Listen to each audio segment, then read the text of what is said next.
오늘 우리에게 주시는 하나님의 말씀은 요한복음 6장 35절에서 40절 말씀입니다. 제가 가지고 있는 성경은 신약 153페이지입니다. 요한복음 6장 35절에서 40절 말씀,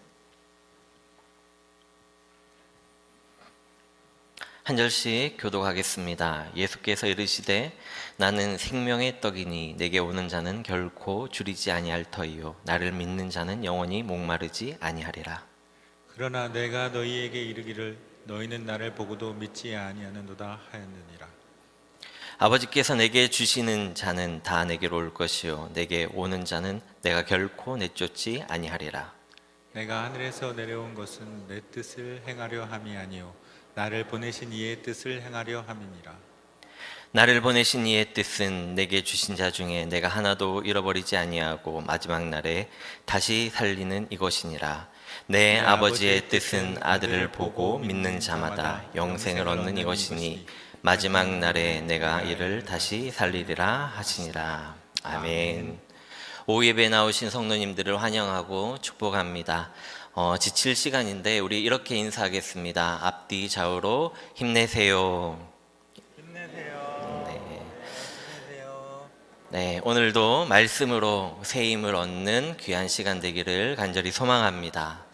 사람들은 배고프다라는 말을 자주 합니다. 또 목마르다라는 말도 자주 하죠. 시련을 당한 청년 혹은 젊음이 불타오르는 사람은 사랑에 목마르고 배가 고픕니다. 또 직장에 다니는 사람들은 실적에 목마르고 배가 고픕니다. 운동선수들 혹은 감독들은 승리에 목마르고 배가 고프다고 합니다. 저의 딸은 배고프면 웁니다. 이것은 은유가 아니라 육체적인 배가 고픔입니다. 그러나 사람들은 근본적으로 영적인 것에 목이 마르고 배가 고픕니다. 그래서 사랑이 채워지고 일이 잘 되어가고 또 경기마다 승리를 해도 어느 순간에 영적인 것에 눈이 돌리게 되어 있습니다. 만일 사람이 영적인 것을 알지 못한다면 그 사람은 다른 동물과 다름이 없을 것입니다. 그래서 사람들은 다른 사람을 따르기를 좋아하죠. 10대들은 연예인에 목말라 합니다. 나이가 들면 좋은 스승 또 좋은 지도자를 목말라 합니다. 그래서 조금만 나보다 뛰어나면 또 특출나면 그 사람은 인기 있는 사람이 됩니다. 그리고 시간이 지나면 또 다른 사람을 찾아 헤매는 거죠. 생각해보면 배고픔과 목마름은 좋은 기회이기도 합니다. 만일 사람이 영원히 배가 고프고 목이 마르지 않는 존재라면 아예 발전의 기회조차도 잃어버릴 것입니다. 만일 사람이 단 한 끼만 이렇게 먹고도 영원히 배고픔이 없고 물 한 잔만으로도 영원히 목마르지 않는 존재라면 사람은 아마도 가만히 있는 것을 선택할 것입니다. 이러므로 이런 갈망들은 사람을 발전시키는 좋은 계기입니다. 오늘 본문 35절은 이렇게 말씀합니다. 예수께서 이르시되 나는 생명의 떡이니 내게 오는 자는 결코 줄이지 아니할 터이요 나를 믿는 자는 영원히 목마르지 아니하리라. 우리가 34절은 읽지 않았지만 34절에서는 사람들이 항상 떡을 달라라고 요청을 하고 있습니다. 그런데 이 떡은 문자 그대로 떡입니다. 사람들은 예수님을 찾아와서는 얼마 전에 먹었던 오병이와 같은 떡을 날마다 달라라고 이렇게 요청을 하고 있는 거죠. 생각해보면 얼마나 어리석은 일입니까? 예수님은 요리사가 아닙니다. 예수님은 빵집 주인도 아닙니다. 그럼에도 사람들은 예수님을 찾아와서는 떡을 달라라고 이렇게 말하죠.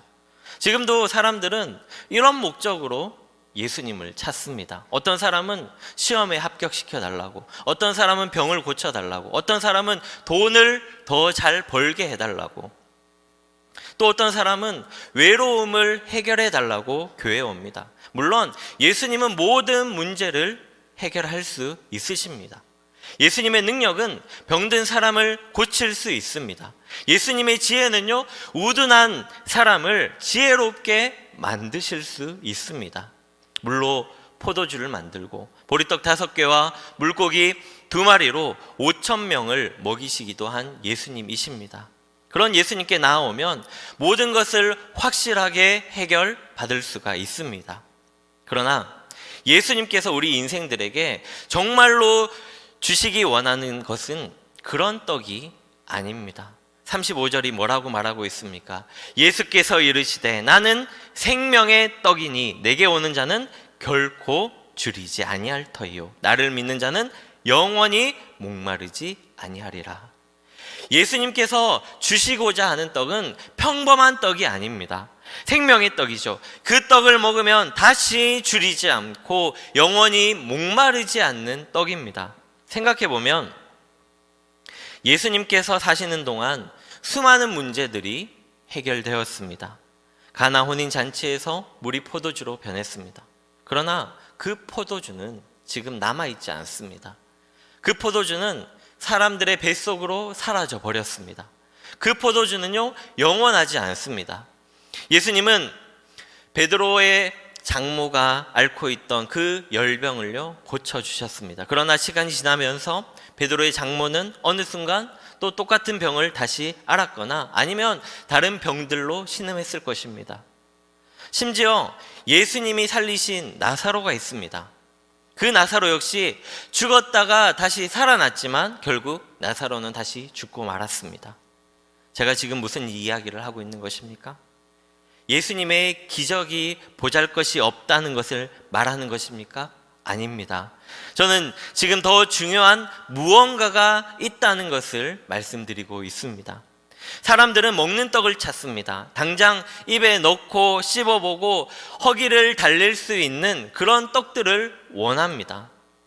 사람들의 마음속에는 내가 수고스럽게 돌아다닐 필요 없이 예수님과 함께 있으면 광야에서도 떡이 생기는 것을 원하는지 모릅니다. 그러나 여러분, 그 떡은 절대로 영원한 떡이 아닙니다. 또한 예수님께서 정말로 주시고자 하는 떡은 더더욱 아니라는 것이죠. 여러분, 예수님께서 주시고자 하는 떡은 영원한 생명의 떡입니다. 한번 먹으면 영원한 떡을 주시기 원하십니다. 그 떡은 바로 예수님 자신입니다. 예수님은 자신의 능력을 한번 베풀어 주시기를 원하지 않으십니다. 예수님의 자신의 능력으로 사람들을 그냥 한번 놀라고 마는 것을 원하지 않으십니다. 정말로 예수님께서 원하시는 것이 무엇입니까? 예수님 자신을 사람들에게 주는 것입니다. 그러면 어떻게 예수님 곧 생명의 떡을 얻을 수 있을까요? 그것은 예수님을 믿어야 하는 것입니다. 36절 말씀을 우리 함께 읽겠습니다. 그러나 내가 너희에게 이르기를 너희는 나를 보고도 믿지 아니하는도다 하였느니라. 예수님은 보이지 않는 하나님이 손으로 만져볼 수 있고 귀로 들을 수 있고 눈으로 볼 수 있는 사람의 모습으로 세상에 보여주신 분이십니다. 그런데도 사람들은 그분을 믿지 못했습니다. 이와 같은 비극은요, 아담과 하와가 하나님 앞에 불순종하고 범죄하는 순간부터 사람들에게 임했습니다. 성도 여러분, 믿음만이 예수님을 소유하는 방법입니다. 사람들은 떡을 먹으려고 하면서도 예수님을 믿으려고 하지 않습니다. 사람들에게 더 중요한 것은 당장 먹고 당장 병을 고치고 당장 눈앞의 문제를 해결받는 것이 중요하지, 예수님을 믿는 것이나 또 믿고 나서 예수님과 시간을 함께 보내는 것을 별로 중요하게 여기지 않는 것 같습니다. 성도 여러분, 여러분의 인생에서 가장 중요한 것은 무엇입니까? 여러분은 오늘 무엇 때문에 지금 이 자리에서 예배를 드리고 있습니까? 여러분은 여러분의 문제가 해결되지 않더라도 예수님을 떠나지 않고 항상 예수님만을 섬기시겠습니까? 저는 예수님 앞에 나와도 별 수 없다고 말하는 것이 아닙니다. 분명히 예수님은 모든 문제의 열쇠임을 저는 믿습니다. 예수님께서 해결하실 수 없는 문제는요, 하나도 존재하지 않습니다. 그러나 근본적으로 예수님은 우리의 문제를 해결하러 오신 분이 아니라 우리를 구원하기 위해서 오신 분임을 잊지 마시기를 바랍니다. 이것이 더 중요한 것입니다. 먼저 구원받고 그리고 예수님과 더불어 살아가는 것이 제일 중요한 것입니다.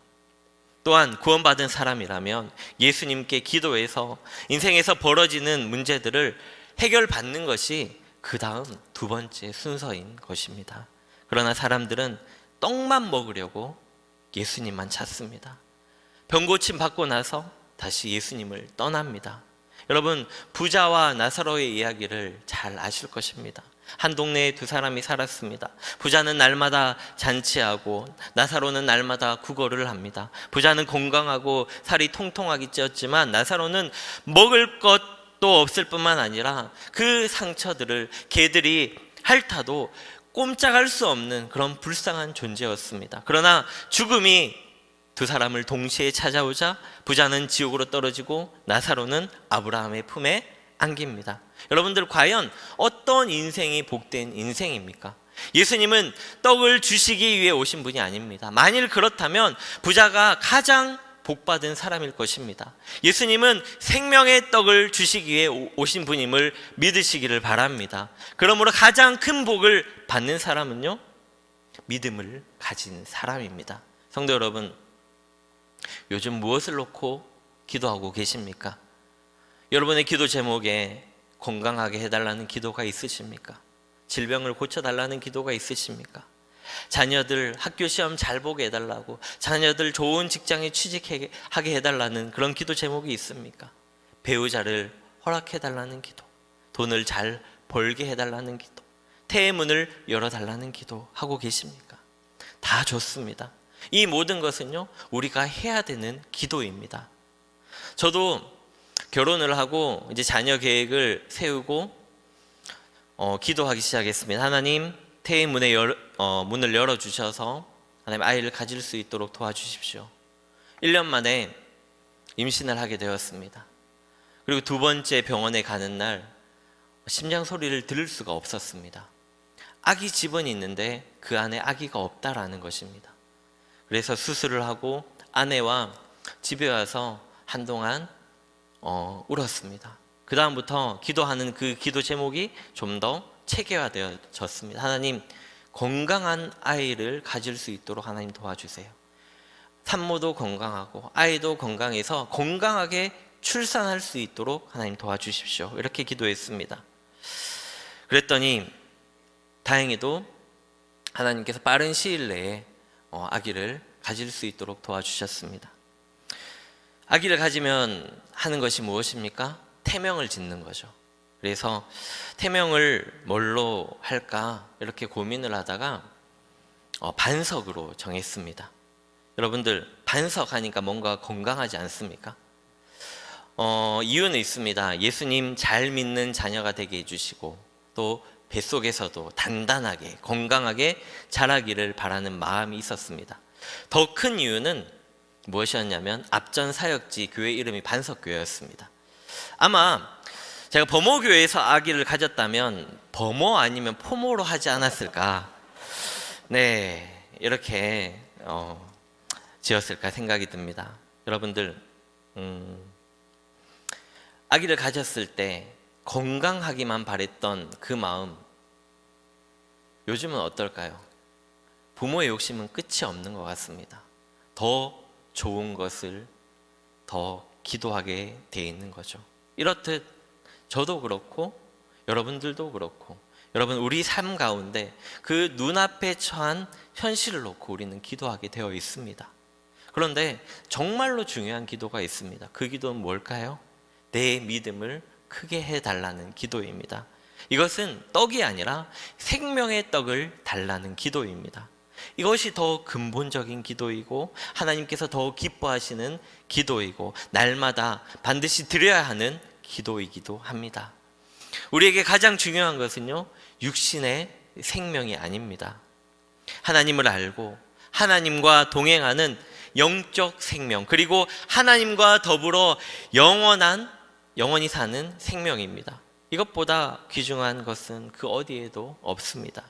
여러분, 온 천하를 다 얻고 우리가 100년 넘게 산다고 해도 하나님과 화목하고 하나님과 교제하고 하나님과 더불어 사는 생명을 얻지 못했다면 여러분, 그처럼 불쌍한 인생이 또 어디 있겠습니까?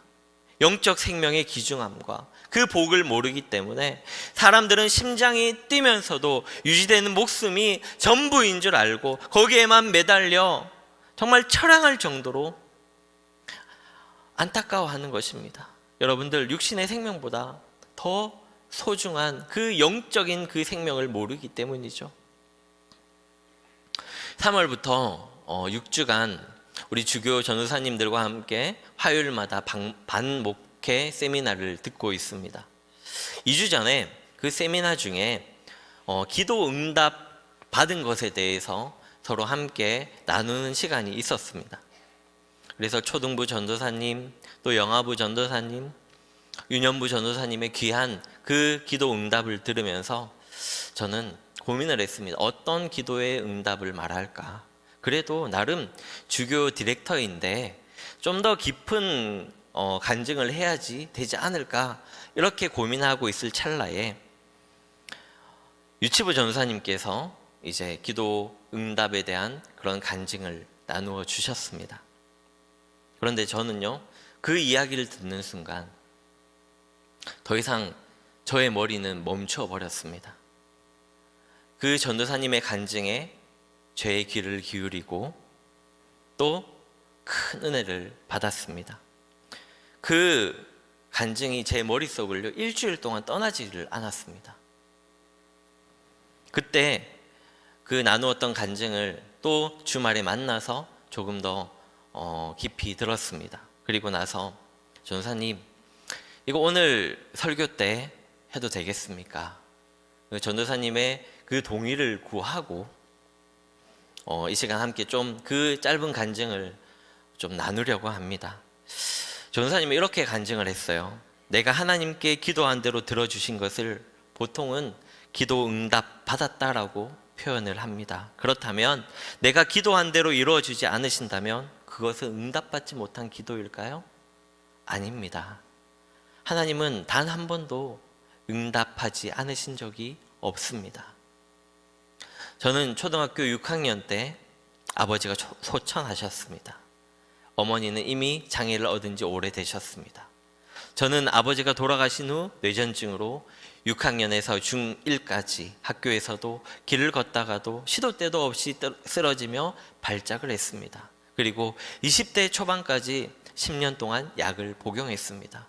원인도 없으며 뇌는 멀쩡했으니 의사는 아버지가 돌아가신 때 그 충격 때문이 아닐까 추측을 했습니다.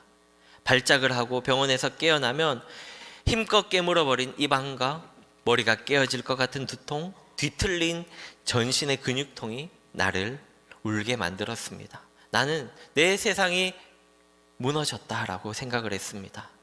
초등학교 3학년 때부터 열심히 기도했습니다. 아버지가 낫기를 쉬지 않고 기도하며 간호했습니다. 내 삶은 다 아버지를 향해 있었습니다. 내 장래 희망조차도 한의사가 되는 것이었고 이젠 그럴 이유가 없어졌습니다. 아버지도 돌아가셨고 나는 하나님이 내 기도에 왜 응답하지 않는지 절망했습니다. 하나님은 분명 내 기도에 응답해 주신다고 했는데 교회에서 그렇게 배웠는데 기도에 응답이 없으니 하나님은 없다고 느껴졌습니다. 어렸을 때부터 아버지가 아프셨기 때문에 나는 얼마나 아프셨는지 얼마나 아프게 되었는지 잘 몰랐습니다. 어머니는 이렇게 말씀하셨습니다. 아버지가 원래는 3개월밖에 살지 못하는 시한부였지만 10년 동안이나 살다 가셨다라고 하셨습니다. 나는 그제서야 하나님은 내 기도에 단 한 번도 응답하지 않으신 적이 없다는 것을 깨달았습니다. 하나님은 언제나 내게 응답하셨으며 가장 선한 것을 주고 계셨습니다. 내가 정한 좋은 것이 아닌 하나님이 보시기에 좋은 것으로, 또한 이 땅의 삶이 끝이 아니라 우리에게는 영원한 생명이 있고 천국이 있으니 그 소망을 바라본다는 것입니다. 성도 여러분, 큰 울림을 주지 않습니까? 가족으로서 헤어짐은 너무나 아쉽고 눈물이 나지만 끝이 아니라 예수님 덕분에 다시 만날 수 있음을 우리는 믿습니다. 하나님은 지금도 우리를 향하여서 말씀하십니다. 인간에게 중요한 것은 영적 생명이다. 그러므로 내가 이 영적 생명을 너희들에게 주겠으니 예수 그리스도를 믿기만 하라. 여러분, 마음을 열고 생명의 떡이신 예수님을 믿기 바랍니다. 39절과 40절 말씀을 우리 한 절씩 교독하겠습니다. 나를 보내신 이의 뜻은 내게 주신 자 중에 내가 하나도 잃어버리지 아니하고 마지막 날에 다시 살리는 이것이니라. 내 아버지의 뜻은 아들을 보고 믿는 자마다 영생을 얻는 이것이니 마지막 날에 내가 이를 다시 살리리라 하시니라. 아멘. 39절에서 예수님은 주님을 보내신 이의 뜻을 행하기 위해서 이 땅에 오셨다고 말씀하셨습니다. 하나님께서 예수님을 이 땅에 보내신 뜻은 구원하기로 작정한 사람도 한 사람도 잃어버리지 않고 끝까지 구원에 이르도록 하는 것입니다. 하나님이 선택해서 자기 것으로 소유한 사람은 그 어떠한 방법을 통해서든지 구원하시고, 일단 구원하신 사람은 반드시 하나님 나라에 들어가도록 끝까지 책임져 주십니다. 그렇다면 우리가 예수님 믿은 후에도 계속 죄를 범하면 어떻게 될까요? 우리가 실컷 두들겨 맞고서라도 결국 천국으로 들어가게 되어 있습니다. 믿는 자가 교회를 떠나 세상에서 방황하면 하나님은 그에게 여러 가지로 경고하십니다. 이것이 바로 성도의 견인입니다. 끝까지 책임지시는 바로 하나님의 은혜입니다. 하나님께서 한번 작정하시고 선택하여 자기 소유로 삼으신 사람은 아무리 믿지 않으려고 도망가더라도 붙들어서 믿게 하십니다. 이 진리를 생각하면 우리가 하나님의 자녀된 것이 얼마나 놀랍고 고마운 일인지 감격할 수밖에 없습니다. 성도 여러분, 그러기에 예수님을 잘 믿으시기를 바랍니다. 본문에서 우리는 믿음에 대한 중요한 진리를 깨달을 수가 있습니다. 우리는 믿는다라는 말을 깊이 생각하지 않고 예사로 여길 때가 너무나 많습니다. 그러나 요한복음 6장에서는 우리의 믿음을 되돌아보고 깊이 생각하게 하는 그 진리가 담겨져 있습니다. 35절에 내게 와서 믿으면 이라는 내용이 54절에 보면 내 살을 먹고 내 피를 마시는 자로 바뀌었습니다. 믿음은 예수님의 살을 먹고 피를 마시는 것이라고 말하고 있습니다. 믿음은 그저 고개를 끄덕이는 것이 아닙니다. 오랫동안 신앙생활을 하면서 많이 들었기 때문에 그냥 의심하지 않고 긍정적인 자세를 말하는 것도 아닙니다. 믿음은요, 입으로 주여 믿습니다 이렇게 하는 것이 아닙니다. 주님의 말씀에 따르면 믿음은 훨씬 더 진지하고 강도 높은 우리의 반응을 의미합니다. 믿음은 예수님의 살을 먹고 피를 마시는 것입니다. 왜 예수님께서는 이렇게 끔찍한 말을 하셨을까요? 이렇게 표현하신 이유는 얼마 후면 자기가 십자가에서 그 죽으실 것을 내다보고 계셨기 때문입니다. 예수님은 세상 죄를 지고 가는 어린 양으로서 우리의 죄를 십자가에 못 박혀 살을 찢기고 피를 흘려야 할 그런 운명을 눈앞에 두고 있었습니다. 하나님으로부터 쫓겨나 죄와 허물로 영원히 죽은 우리를 다시 하나님 앞으로 인도하여 하나님과 화해하게 하려고, 하나님과 더불어 영원한 생명을 누리게 하려고 친히 십자가에 달려 살을 찢기고 피를 흘리시면서 우리 죄를 대신 짊어지셨습니다. 이 죽음을 앞두고 계셨기 때문에 살을 찢기고 피를 흘리신 그 주님을 받아들이는 것이 믿음이라고 말씀하시는 것입니다. 그러므로 나의 죄를 대신하여 하나님의 아들이신 죄 없는 예수님께서 살을 찢기고 피를 흘려 생명을 희생하셨습니다. 여러분, 우리에게 이런 고백이 있기를 바랍니다. 주님, 내가 이 사실을 믿습니다. 주님의 죽음은 바로 나의 죽음입니다. 주님의 나를 대신해서 살을 찢기신 것이고 주님이 나 대신 피를 흘리신 것입니다. 주님, 내가 믿습니다 라고 떨리는 가슴으로 주님의 십자가를 감격하면서 여러분 신앙 고백하는 것이 바로 믿음인 줄 믿으시기를 바랍니다. 생명의 떡인 예수님을 마음에 모시는 것이 바로 내가 하나님의 가장 위대한 뜻을 깨닫는 것입니다. 여러분, 예수님은 바로 이것을 위해서 오셨습니다. 내 기도를 들으시기 전에 나를 구원하러 오신 분이 바로 예수님이십니다. 구원받아야 여러분 기도의 응답의 의미가 있습니다. 내가 하는 기도가 망가지나 응답되었다라고 할지라도 내가 구원받지 못한 인생이라면 여러분 무슨 의미가 있겠습니까? 내가 얻고자 하는 떡이 내 손에 다 쥐어진다고 해도 여러분 내가 지옥에 떨어진다면 그 떡들은 지옥불에서 함께 타버릴 그냥 불쏘시기에 불과한 것이죠. 사랑하는 성도 여러분, 더 중요한 것이 무엇인지 놓치지 마시기를 바랍니다. 예수님 믿는 것보다 더 중요한 것은 없습니다.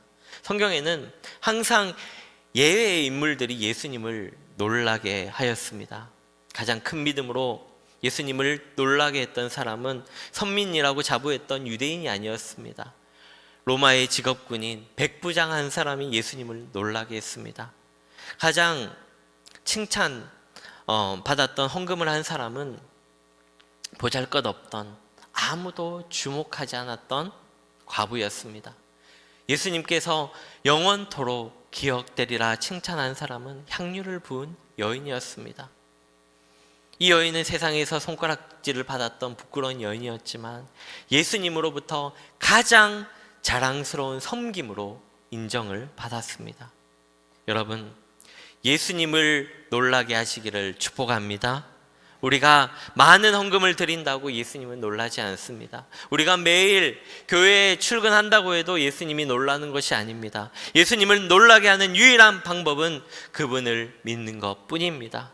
생명의 떡이신 예수님을 잘 믿는 성도님들 되시기를 간절히 축복합니다.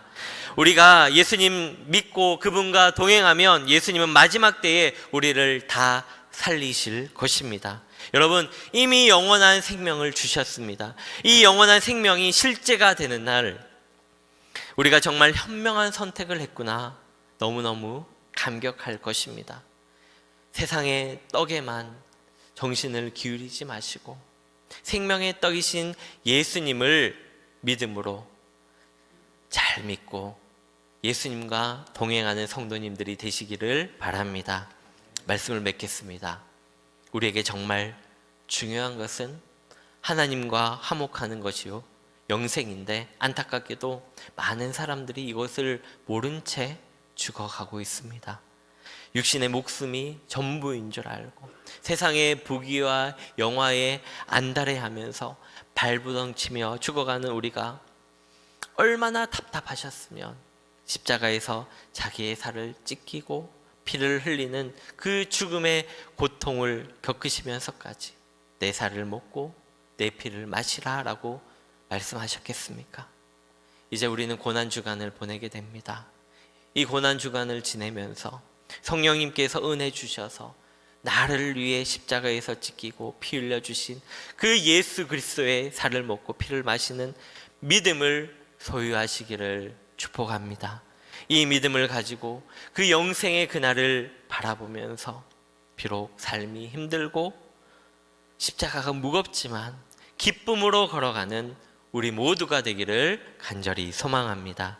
우리 말씀을 기억하며 합심해서 기도하겠습니다. 첫 번째로 예수님을 잘 믿는 자가 되게 하옵소서. 두 번째로 예수님을 잘 믿는 가정 되게 하옵소서. 세 번째로 예수님을 잘 믿는 보모교회 모든 성도 되게 하여 주시옵소서. 그래서 하나님과 동행하며 영원한 생명을 누리는 복된 삶을 살아갈 수 있도록 하나님 인도하여 주시옵소서. 우리 주님의 이름 한번 부르짖고 간절히 기도하겠습니다. 주여,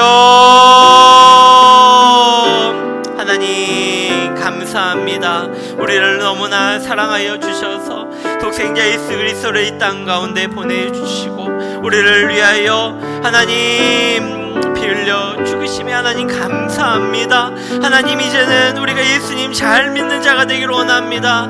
그 어떠한 상황에도 흔들리지 아니하고 하나님, 세상의 떡을 원하는 것이 아니라 영원한 생명의 떡을 바라보며 하나님, 우리가 예수님 잘 믿는 자가 되게 하여 주시옵소서. 하나님, 우리의 가정들이 예수님 잘 믿는 가정들 되기를 원합니다. 믿음의 가정 되게 하여 주시옵소서. 하나님, 은혜를 사모하며 예수님의 은혜를 사모하는 가정들 되게 하여 주시옵소서. 우리 범어교회가, 우리 모든 성도들이 예수님 잘 믿는 교회 될 수 있도록 주님 축복하여 주시옵소서. 그래서 날마다 하나님과 함께하며 하나님과 동행하며 그 영원한 생명을 누리는 복된 교회 될 수 있도록 주여 축복하여 주시옵소서. 오직 주님만을 바라보기를 원합니다. 우리의 믿음이 흔들리지 않게 하여 주시고, 우리의 믿음이 어떠한 상황 가운데서도 하나님 좌절하거나 하나님 염려하거나 걱정하지 않도록 주여 도와주시옵소서. 오직 주님만 바라보게 하여 주시옵소서.